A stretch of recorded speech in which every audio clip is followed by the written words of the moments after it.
साथीहरू, पछिल्लो समय सामाजिक सञ्जालमा एकजना निकै चर्चित पात्र हुन् श्रम संस्कृति पार्टीका अध्यक्ष हर्क साम्पाङ।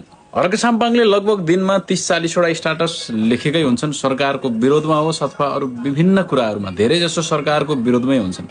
कतिपयले यो कुरालाई आहा भनेर ताली पनि बजाइरहेका छन् भने कतिपयले यो कुरालाई फिटिक्कै मन पारेका छैनन्। तर यो विषयमा मेरो आफ्नो बुझाइ के छ भने साथीहरू, यदि हर्क साम्पाङले यसरी आफ्नो मुख र फेसबुक एकैचोटि यति धेरै नचलाएको भए सायद भर्खर मात्रै सकिएको निर्वाचनमा हर्क साम्पाङको यो भन्दा दरिलो उपस्थिति हुने थियो होला भन्ने चाहिँ मलाई लाग्छ।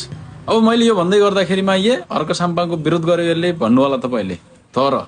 तर एउटा कुरा के पक्का हो भने अध्यक्ष हर्क साम्पाङ यसरी नै अगाडि पनि बोल्दै जाने हो भने एउटा लामो समयपछि हर्क साम्पाङको अवस्था यस्तो हुन्छ कि हर्क साम्पाङलाई कसैले नेता नै मान्दैनन्। अब अहिलेसम्म त हर्क साम्पाङ धरानका मेयर थिए। मेयर भइसकेपछि त्यहाँनिर थोरै धेरै कामहरू देखिएका थिए।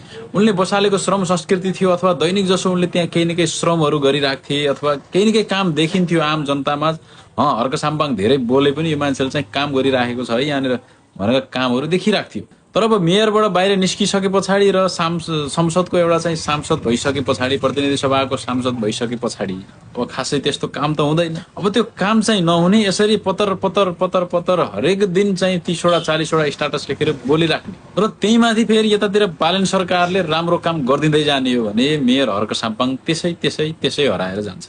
हुन त हर्क साम्पाङको यो व्यवहारप्रति सबैको आफ्नो आफ्नो बुझाइ छ। कतिपयले यसैलाई चाहिँ भयङ्कर हो पनि भन्छन्, कतिपयले यसैलाई यो खत्तम हो पनि भन्छन्।